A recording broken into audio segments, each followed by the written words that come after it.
situation was really bad, and the school was closed. After we thought that the situation has improved, they reopened it again. And they have some policemen there, but how many policemen were there? The whole,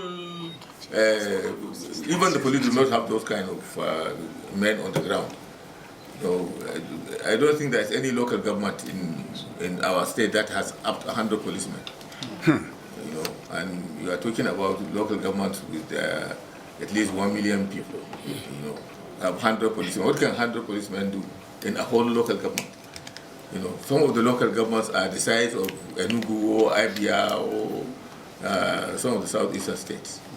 Babudo, one of my local governments, can swallow the whole of Abia and Imo states. And it has just about 100 policemen. What can 100 policemen do?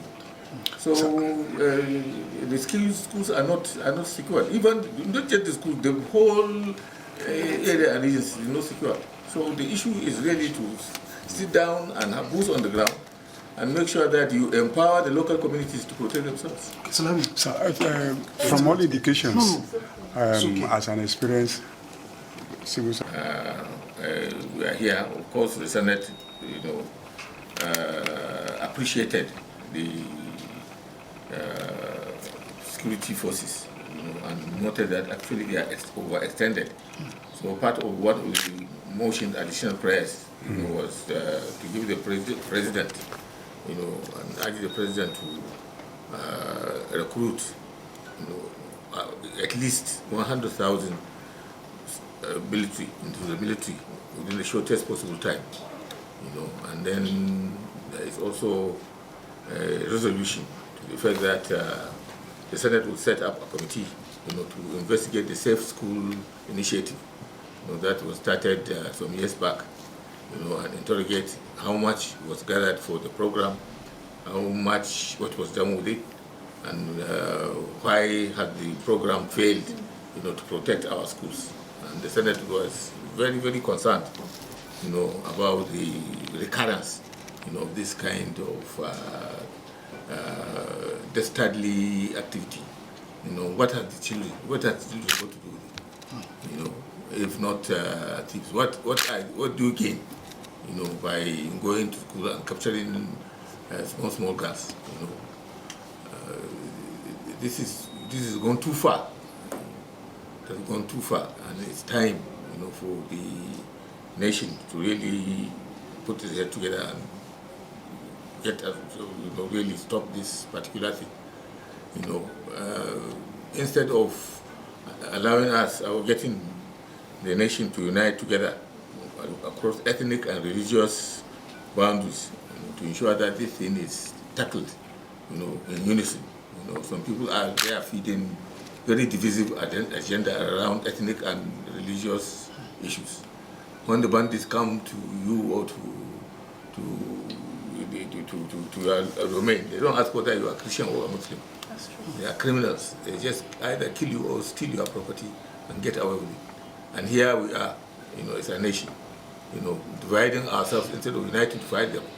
We are dividing ourselves across very dangerous, divisive directions, and that is not healthy. And you in the media have a lot of responsibility, to really draw the attention of all Nigerians to the dangers. Any nation, like I said, that cannot protect its children, is oblivious of its own future. No nation has a future if it cannot protect its young.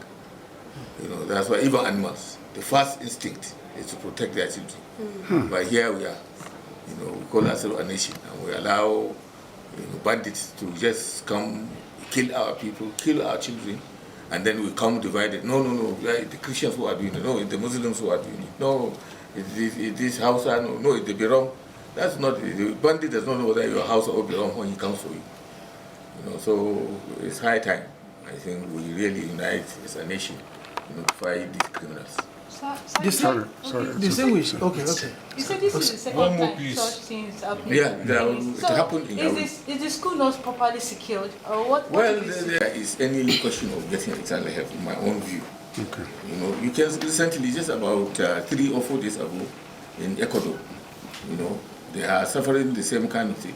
But when the president came and put a referendum on some people to allow American bases to stay in order to combat crime, the people came out and rejected it.